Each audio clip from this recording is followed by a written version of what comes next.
Wife, I have to work late tonight, don't wait up. Connor stuffed things into his briefcase and rushed for the door without even glancing at me. Through the window, I watched him head straight upstairs and knock on unit 1203. The instant Stella opened the door, the 6-year-old in her arms chirped, "Daddy." My phone slipped from my hand and clattered to the floor. So this was the real reason my husband had been working late every night for the past 3 months. Since you stopped playing fair, don't blame me for doing the same. Grant in unit 1201 just got divorced and could obviously use a woman's care. Before we go on, subscribe to this channel and tell us in the comments where you're tuning in from. My name is Maya. I'm 28 and I've been a stay-at-home wife since marrying Connor 3 years ago. We live in Maplewood Townhomes in Los Angeles, California. 3 months ago a mother and son moved into the unit upstairs. The woman's name is Stella, looks a few years younger than me, with an innocent face, and she has a 6-year-old son, Leo. From that day on, Connor changed. He used to sweep me into a hug the second he walked in. Now his first question is, did the kid upstairs cry today? Wife, I picked up some groceries at the corner market.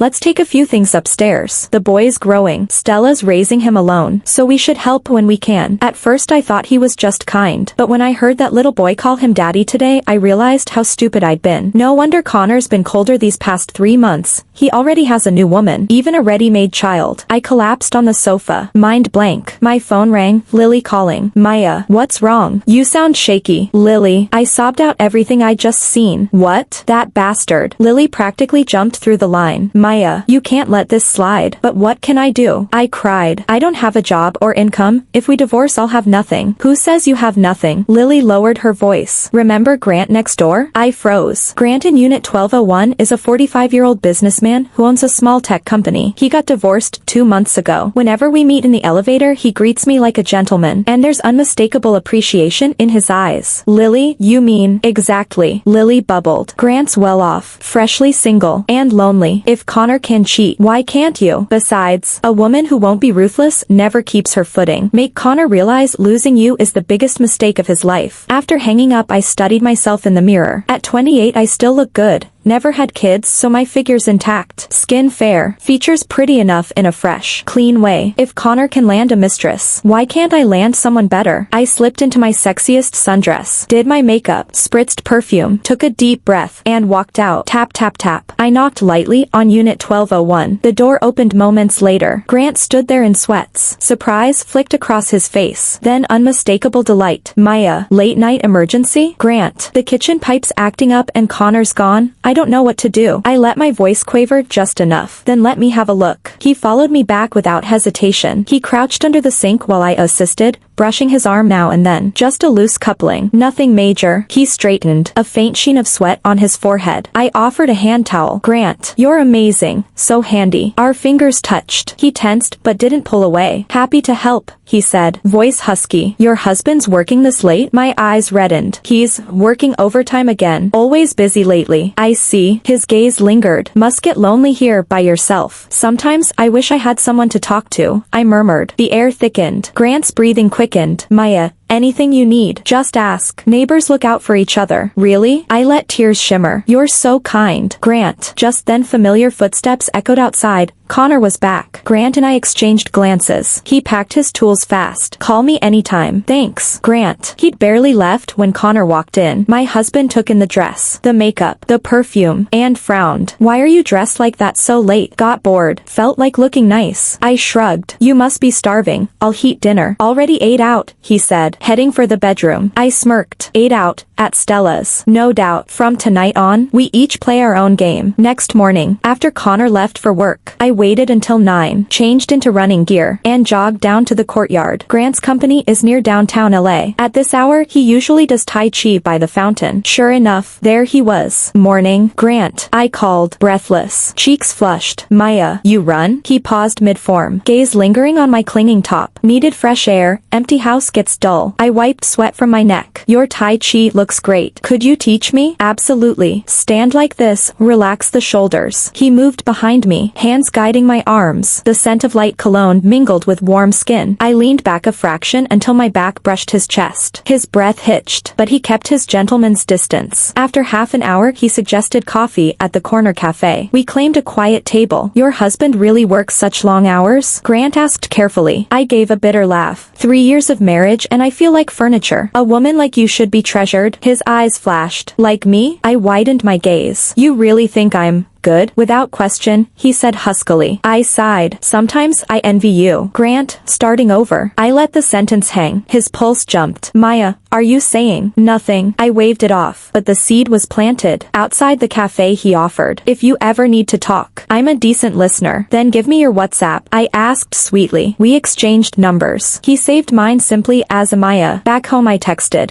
Thanks for today. Haven't felt this light in ages. Moments later, the pleasure's mine. I wrote, can I ask something? Would you think less of a woman who realizes her husband might not love her anymore? Long pause. Finally, Maya, are you in trouble? I answered with a sheepish emoji, probably imagining things. Forget I asked. His last message glowed. Promise you'll tell me if you need anything. I smiled. Hook, line, sinker. That evening Connor noticed my bright mood. Good day. Terrific. Grant taught me Tai Chi, then coffee. He's better company than some people. Connor's brow creased. How do you get so friendly with him? Neighbors. And he's reliable, unlike certain husbands. What's that mean? Nothing. I strolled to the kitchen. Tomorrow he's giving me a cooking lesson. Might be at his place. Maya, are you insane? A woman doesn't just waltz into a stranger's kitchen. Funny, you run upstairs daily. But I can't cross the hall. I snapped. Besides, Grant's no stranger. He's honest. Stella needs help. She's alone with a sick kid. Enough. I cut him off. Connor, did you really think I wouldn't hear what Leo calls you? His face went white. Caught. Husband. Connor opened his mouth, but in the end nothing came out. Fine. If you won't talk. I've got nothing to ask. I turned to leave. Maya, he blurted, catching my arm. It's not what you think. Stella and I, there's nothing going on. Nothing. Then explain the kid. Leo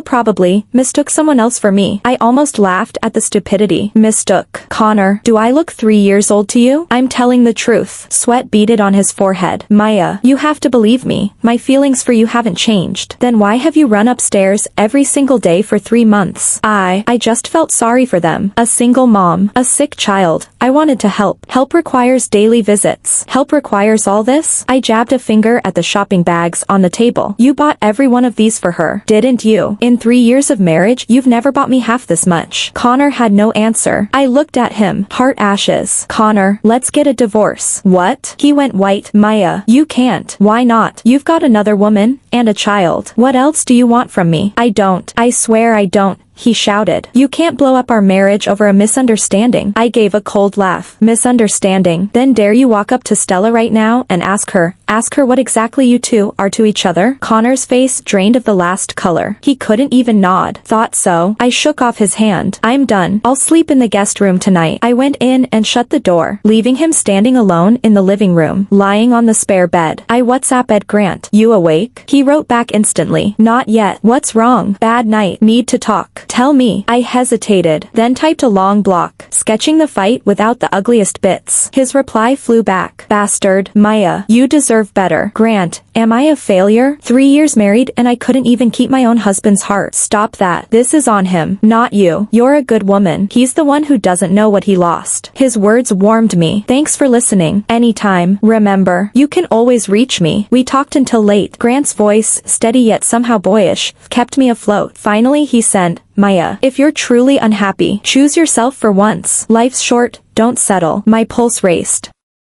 Next morning Connor left for work at dawn, lingered outside the guest room door, but said nothing. I showered, slipped into a powder blue sundress, brushed on light makeup. At 10 sharp I knocked on unit 1201. Grant, thanks for last night. I lifted the tin in my hand. I baked cupcakes. Wanted you to try them. Surprise lit his eyes. Maya, you shouldn't have. Come in. His condo smelled of cedar and coffee, bigger than ours, styled with quiet taste. I love what you've done here, I said, running a hand along the kitchen island. Glad you like it. He poured tea. How are you holding up? Same storm, different hour. I exhaled. Can I ask you something? Shoot. Does a woman like me still get a fresh start? I met his gaze. His hand paused mid-pour. Are you serious? I don't know. I stared into the cup. I feel feel lost. Grant, if a woman wanted to begin again, would you take her? The air thickened. He studied me, voice low. If that woman were you, yes. My heart slammed against my ribs. A fist pounded the front door. We both flinched. Grant, open up. I know you're in there, and I know she's with you. A woman's shrill rage sliced through the wood. Grant's face fell. My ex-wife. Sharon. Your ex. What does she want? Money. Most likely. Stay here. I'll handle it. I started for the bedroom, but the banging swelled. Grant, I saw your little tramp slip inside. We froze. Eyes wide. I'll go out the back, I whispered. She'll be watching. Forget it. We've done nothing wrong. He opened the door. A 40-something woman stormed in, 2 hulking men at her heels. Sharon's face was sharp with spite. You scumbag. Divorced 2 months and already shacking up? Her glare landed on me, flaring hotter. So this is the homewrecker. Pretty average. If you ask me. Talk like a civilized person. Sharon, Grant warned, stepping between us. Civil? She snorted. A married woman trots over at breakfast time and I'm supposed to serve scones? Heat scalded my cheeks, but I kept my voice level. Mind your tongue. She stabbed a finger at me. You cheat on your husband and lecture me on manners? Enough. I trembled. One of the men cracked his knuckles. Cut the chatter. Sis, we're here for the cash. Sharon shoved a paper at Grant. Court order. House is yours. But you owe me 200 grand. Payable months ago. Today you're coughing it up. Grant's jaw tightened. Business is tight. I need more time. Time? She laughed. You've got cash for a mistress, but none for me. Pay today or the whole of Maplewood hears about your bedroom circus. I shook with fury. Footsteps thundered in the hall. Then Connor exploded through the doorway. Face thunderdark. So it's true. Maya, you came here. Sharon clapped. Hubby arrives perfect timing. Your wife's been gifting him cupcakes, among other treats. Shut your mouth. I snapped. Connor's eyes blazed. Home. Now. Why? You visit your widow every sunset. I can't have tea next door? Grant lifted a hand. Sir, calm down. Maya is a neighbor and neighbor? Connor sneered. A married woman alone in a single man's condo. Call it what you like. It stinks. Then your daily pilgrimage upstairs must reek to high heaven. I shot back. Sharon reveled. Look at them. Cheating mirror images. Match made in gutter heaven. Rage whited out my vision. I seized a teacup, ready to hurl. Grant caught my wrist. Easy, Maya. In the hush that followed, Connor spoke, quiet, final. Stella's child is mine. Porcelain shattered across the tiles. I stared, lungs empty. Repeat that. Pale, but steady. He did. Leo is my son. The world tilted. Grant steadied me. Sharon hooped. Plot twist. The saint really did cheat. Get out. My scream tore through the room. She retreated. Men in tow. Money. Grant, or your dirt goes public. The door slammed. Silence. Just the 3 of us and the broken cup. Why? My voice barely held. Why hide it? Connor wouldn't lift his eyes. Maya, I never meant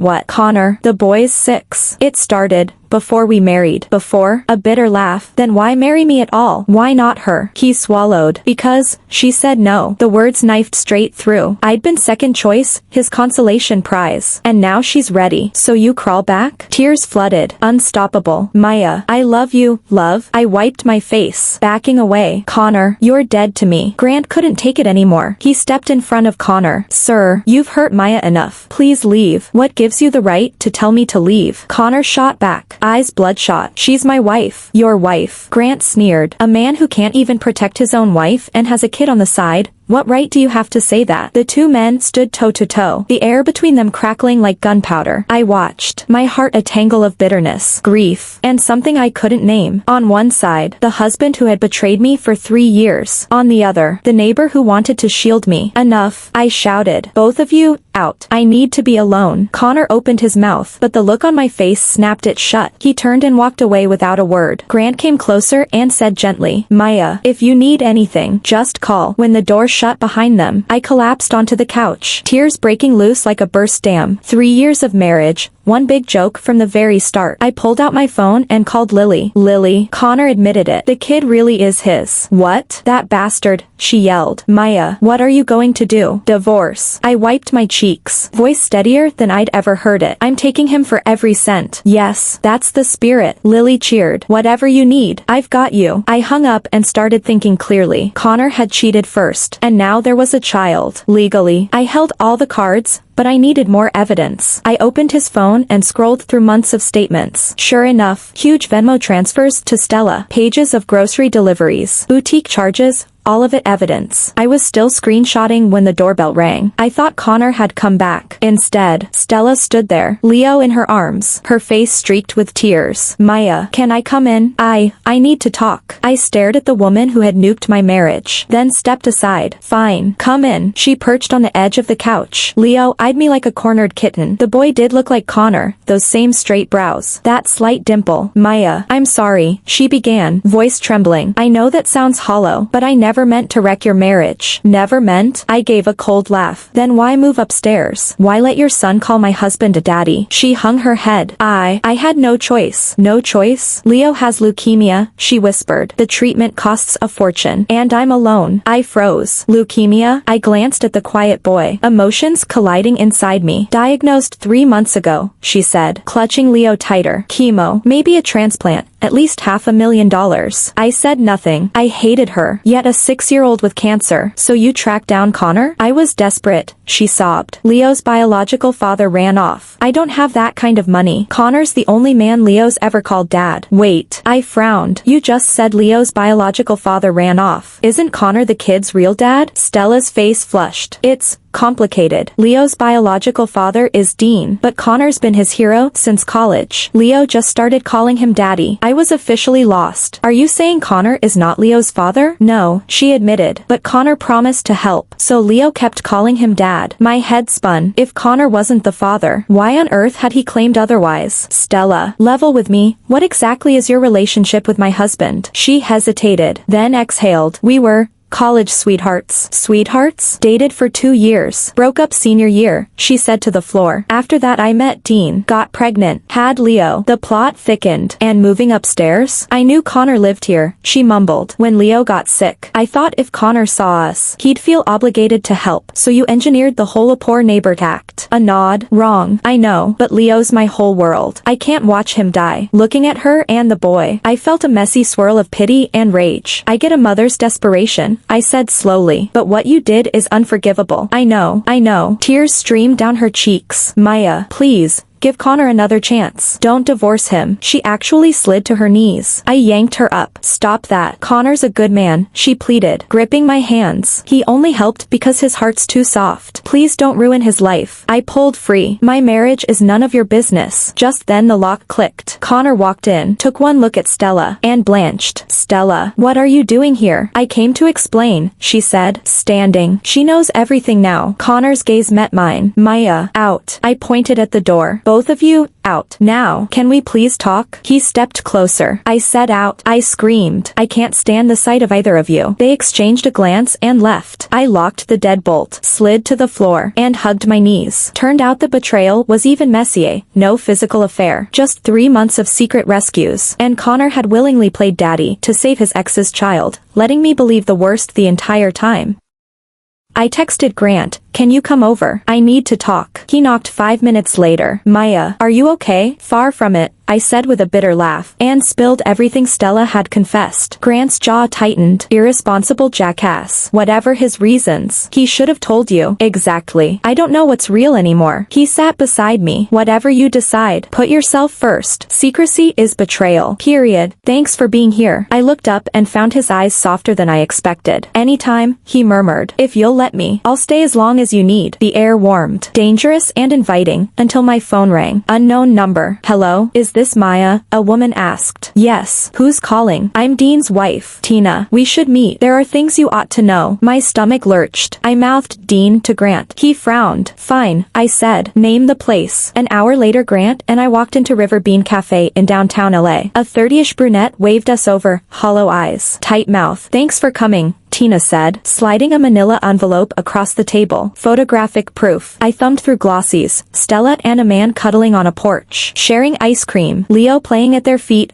all time stamped last month. That's my husband, she said coldly. The one she claims ran off years ago. I stared. She told me he disappeared. Disappeared? She snorted. They talk every day. And Leo never had leukemia. All those lab reports? Fakes printed off the internet. My vision blurred. You're sure? Positive. Tina produced a hospital letterhead. I had Leo's real records pulled. Kids healthy as a colt. Grant whistled low. Unbelievable. Gets worse. She tossed another sheet, a bank statement. Last week Dean wired wired Stella 50 grand, his cut of what they milked from your husband. The room tilted. They conned us? From day one. Tina nodded grimly. They specialize in bleeding soft-hearted men. Dean finds the mark. Stella plays the weeping mother. They've done it twice that I know of. I swallowed bile. Why expose them now? Because I'm done. Her eyes glittered. I'm filing for divorce tomorrow, and I want them in handcuffs. Thought you'd want the same. Grant squeezed my shoulder. We'll make sure they pay. I looked at the damning photos. At the fake lab sheets. At the transfer record, every dollar Connor had hidden from me, now a weapon in my hands. I met Tina's gaze. Then let's bury them. Because I'm a victim too. Tina's eyes were wet. I've been married to Dean for 2 years. We were happy, but after he met Stella he changed. He kept giving her money and staying out all night. I followed him and found out everything. Tina went on. At first I wanted to confront Stella, but then I thought the rest of you deserved to know the truth. I clenched my fists, trembling with rage. Stella had played every one of us for fools. Tina, can I have copies of this evidence? Of course. Tina handed over the photos and the Venmo transfer history. I want that con artist to pay. After saying goodbye to Tina, Grant and I walked back into Maplewood. What now, Maya? Grant asked. I'm exposing her, I said through gritted teeth. Connor needs to see exactly who he's been helping. Just inside the gate we ran into Connor, coming out of Stella's unit. Something tucked under his arm. Connor, I called loudly when he spotted me beside Grant. His face darkened. Maya, you too. What did you just deliver to Stella? I demanded. Just some nutritional supplements Leo needs, he said, defensive. I gave a cold laugh and flung the photos Tina had given me straight at his feet. Take a good look at what your kindness bought. Connor picked them up one by one. The color drained from his face. What is this? See for yourself. I slapped the printout of transfers into his hand. Leo doesn't have leukemia. Stella and Dean are a team. They've been milking you for cash. He stood frozen, sheets of paper trembling in his hand. No, Stella wouldn't. He muttered. Wouldn't she? I glared. Wake up, Connor. From day one you've been their walking wallet. At that moment Stella came down the exterior stairs. Seeing us, she faltered. Stella, I barked. Get down here. We need to talk. She hesitated, then approached. What's wrong, Maya? She asked, still playing innocent. I flung the photos in her face. Care to explain these? Her skin turned chalk white. She stammered. Leo was never sick. Was he? And you've been with Dean the whole time, right? I pressed. Cornered. She glanced at Connor, then at me, and finally whispered. I'm sorry. Connor looked thunderstruck. Why? Stella, why lie to me? I had no choice. She began to sob. Dean owed gambling money. They said they'd hurt Leo, so you bled me dry? Connor's voice cracked. I trusted you. We were both conned, I said icily. See it clearly now? He turned to me, eyes full of remorse. Maya, I'm so sorry. Sorry doesn't cut it, I snapped. Stella, I'm calling the police. No, she cried. Maya, please, let it go. After you strung us along for months, I pulled out my phone to dial 911. Stella dropped to her knees. Maya, I beg you. If they arrest me, what happens to Leo? His real father can deal with him, I said mercilessly. Just then a man sprinted toward us. Stella, what are you doing? It was Dean. He hauled Stella up. Get on your feet. Then he glowered at us. Ganging up on a woman, classy. Ganging up? I sneered. You two ran a scam and we're the bullies? Dean knew the game was up, but still blustered. Prove we took anything. Grant stepped forward. Proof.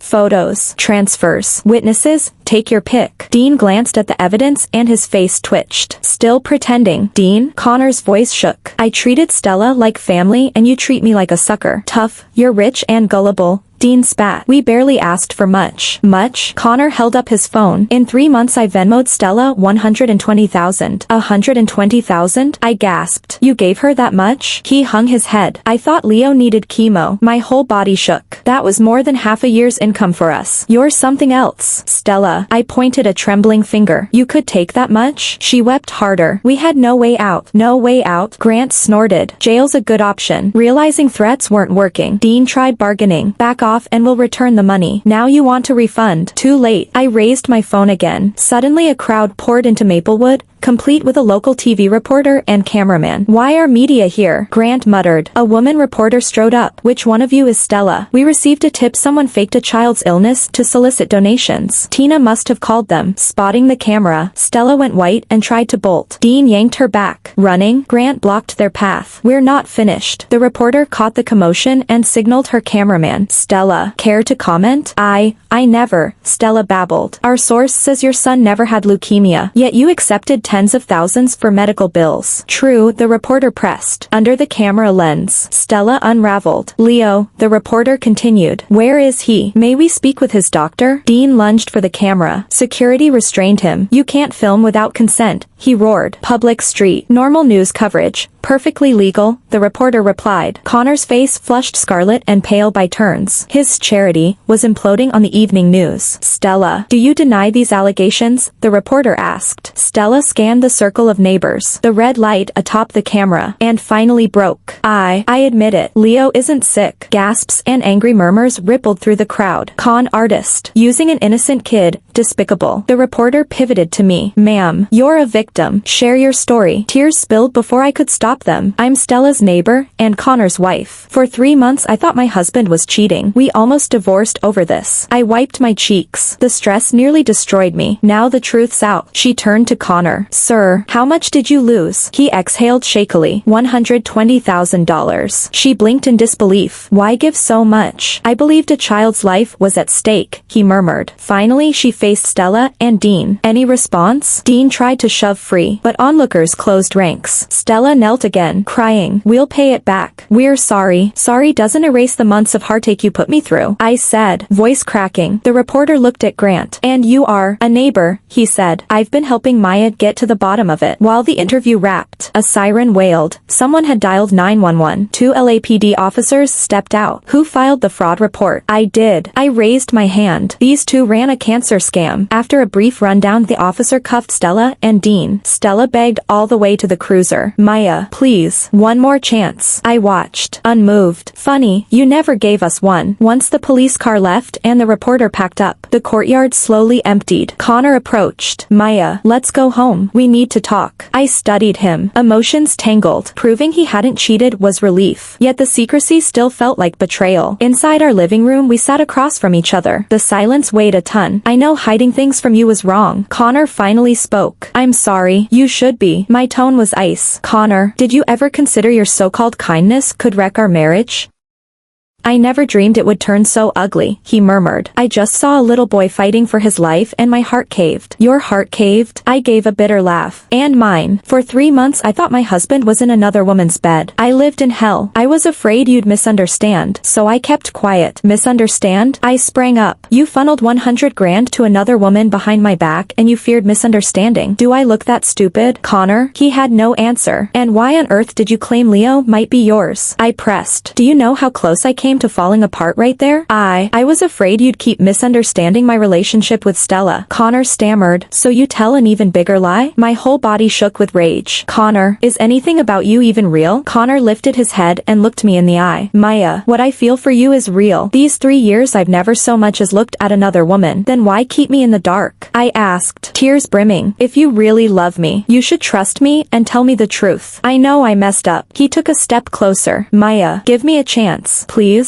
I took a step back. Connor, you hurt me too badly. 120 grand, you just handed it over. Did you ever ask what I thought? I can get that money back. It's not about the money, I shouted. I want respect. I want trust. Connor flinched. 3 years. Connor, weariness settled in my bones. I gave this family everything, quit my job, shelved my dreams. All I asked for was your love and respect. But the minute something happens, your first thought isn't to talk to me, it's to hide it from me. I wiped my cheeks. What am I to you? A porcelain doll you shield from the truth. Not a partner worth confiding in? Connor had no answer. My words forced him to face what he'd done. Maya, I really do know I was wrong. His voice was barely a whisper. You're right. I shouldn't have kept it from you. Is knowing you're wrong enough? I studied him. Connor, trust is fragile. Once it cracks, it's almost impossible to piece together. Then tell me what to do. Desperation cracked his voice. As long as you don't leave, I'll do anything. I thought for a moment. First, you write a letter admitting exactly what you did wrong. Okay. He nodded immediately. Second, from now on we discuss every big decision. No more acting on your own. I promise. Lastly, I paused. You apologize to Grant. Apologize to Grant? Grant? Connor's brow creased. Why? Because you stormed into his house and screamed at me tonight, questioning our relationship. My tone turned icy. Without his help, I wouldn't have known how to face any of this. Connor's face darkened, but he nodded. Just then the doorbell rang. I opened it to find Grant. Maya, am I interrupting? He asked politely. Not at all. Come in. I stepped aside. Grant entered, and Connor stood at once. Grant, I owe you an apology for today. Grant blinked, then waved it off. It's fine. We're neighbors. No, I need to say it. Connor was earnest. I misread your relationship with my wife and said things I shouldn't have. And thank you for looking out for her while she was hurting, Connor added. Grant glanced at me, then told Connor, your wife is a good woman. Cherish her. I will. Connor nodded. Grant turned back to me. Maya, I'm glad you two sorted things out. Thank you, Grant, I said sincerely. I couldn't have gotten through this without you. Anytime. He smiled. I'll head home now. Call if you need anything. When the door shut behind him, Connor said, Maya, Grant's a good man. Yes, he is. I nodded. He stood by me when I was at my lowest. Connor hesitated. Maya, do you feel anything for him? Feel what? I met his gaze. Nothing. He shook his head. Just, I'll treat you better from now on. I gave a small nod, but my feelings were tangled. These past days with Grant had reminded me what genuine care felt like. Though Connor and I had cleared the air, whether our marriage could ever feel the same remained uncertain. I need time, I finally said. This hurt runs deep. I have to work through it. I understand. He dipped his head. Take all the time you need. I'll wait. 1 month later, Stella and Dean's fraud case came before the Los Angeles County Courthouse. Connor and I testified as victims. On the stand, Stella still protested. Your Honor, we had no choice. Dean owed loan sharks. They threatened Leo, but you fabricated the child's illness. And that constitutes fraud, the judge said sternly. Dean merely shrugged. We scammed a little cash. Nobody died. His indifference enraged the judge. In the end, Stella received 3 years. Dean got 5, and both were ordered to repay every victim. Outside the courthouse, Connor and I exhaled in unison. It's finally over, he said. Yes, it's over. I nodded. During the past month we'd inched closer. Connor hurried home each night, planned weekend walks, took over every chore, yet a knot still lodged in my chest. Let's go out tonight, celebrate, he suggested. Sure, I replied, forcing a smile. At the restaurant, he slid a small box across the table. A new engagement ring, for you. Inside sparkled a brilliant diamond. Connor, this is too much. It's not. He squeezed my hand. I want to propose again. I stared at him, speechless. I know the old me let you down, he went on, but I love you. Let's start fresh. Seeing the hope in his eyes twisted my heart. Connor, you don't have to answer now, he added quickly. Think it over. That night I sat on the balcony for a long time. He was trying, really trying, yet trust does not reset overnight. My phone buzzed. A text from Grant. Maya, is the trial over? Yes. Stella got 3 years. I typed back. Justice served, he replied. Now you and Connor can move forward. I sent another thank you, fingers hovering over more words, then deleted them. Next morning I rode the elevator down for groceries, and Grant stepped in at the last second. Morning, Maya. Morning, Grant. We were alone. The air felt different. How are you and Connor? He asked. Mending, slowly. That's good. He nodded. You two belong together. And you? The question slipped out. Ever think of starting over? He gave a rueful chuckle. At my age, not much point. You're not old, I insisted. The right person is still out there. Maybe. He smiled politely. Right now I just want to grow the company. On the ground floor we stepped out together. If you ever need anything, I'm right next door, he said. Thanks, Grant. I watched him walk away, shoulders a little lonely in the morning sun. It struck me then, of everyone touched by the scandal, Grant had gained nothing and still lost a chance at something real. But life is like that.